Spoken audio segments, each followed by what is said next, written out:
예레미야 21장 1절. 여호와께로부터 예레미야에게 말씀이 임하니라. 시드기야 왕이 말기야의 아들 바스훌과 제사장 마아세야의 아들 스바냐를 예레미야에게 보내니라. 바벨론의 느부갓네살 왕이 우리를 치니 청컨대 너는 우리를 위하여 여호와께 간구하라. 여호와께서 혹시 그의 모든 기적으로 우리를 도와 행하시면 그가 우리를 떠나리라 하니. 8절. 여호와께서 말씀하시기를 보라, 내가 너희 앞에 생명의 길과 사망의 길을 두었노라. 너는 이 백성에게 전하라 하셨느니라. 이 성읍에 사는 자는 칼과 기근과 전염병에 죽으려니와 너희를 애워싼 갈대아인에게 나가서 항복하는 자는 사할 것이니 그의 목숨은 전리품같이 되리라. 여호와의 말씀이니라.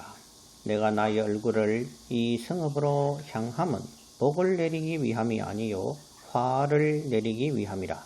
이 성읍이 바벨론 왕의 손에 넘김이 될 것이요 그는 그것을 불사르리라. 예레미야 22장 10절. 너희는 죽은 자를 위하여 울지 말며 그를 위하여 애통하지 말고 잡혀간 자들을 위하여 슬피 울라. 그는 다시 돌아와 그 고국을 보지 못할 것임이라. 여호와께서 유다왕 요시야의 아들 곧 그의 아버지 요시야를 이어 왕이 되었다가 이곳에서 나간 살룸에 대하여 이와 같이 말씀하시느니라.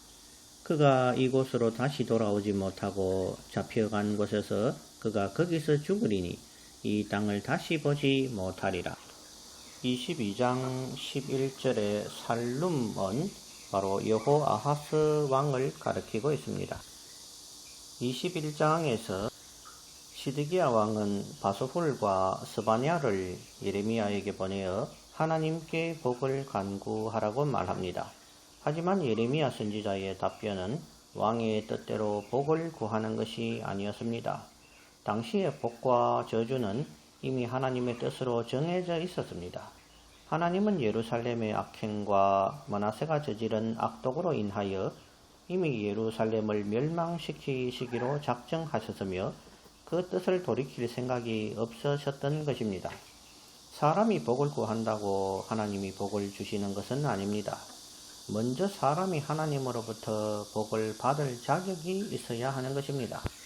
요나 선지자를 통해서 하나님은 니느웨를 멸망시키겠다고 통보했을 때에 당시의 니느웨 사람들은 왕에서 짐승에 이르기까지 전심으로 회개하는 장면이 요나서에 나옵니다. 하나님은 진멸하기로 작정하셨을지라도 사람이 전심으로 회개하면 용서해 주실 수도 있습니다.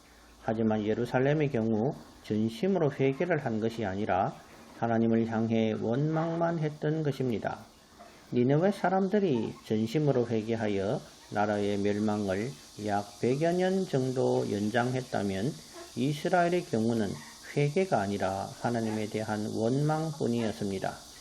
이스라엘 민족의 주장은 왜 하나님이 우리를 돌보지 않으시고 바벨론의 침공으로 멸망케 하느냐는 것입니다.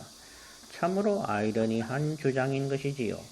하나님이 돌보지 않은 것이 아니고 이스라엘이 먼저 하나님을 버리고 우상과 행음한 것입니다. 당신이라면 옆집 아저씨를 아버지라 부르는 아들에게 복을 주겠습니까?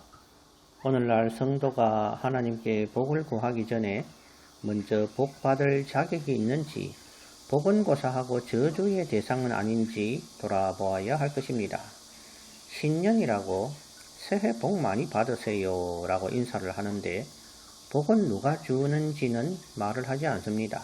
정확히 말하면 하나님으로부터 올해도 사랑받는 존재가 되고 하나님이 당신에게 복과 평강을 주시기를 원합니다 라고 말해야 할 것입니다. 하나님께서 바로 복의 근원이요 복을 주시는 분이기 때문입니다.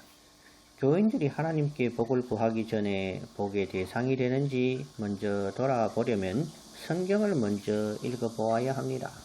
내가 하나님 앞에 뭘 잘못하고 있는지 성경을 읽어보지 않으면 알기 어렵습니다.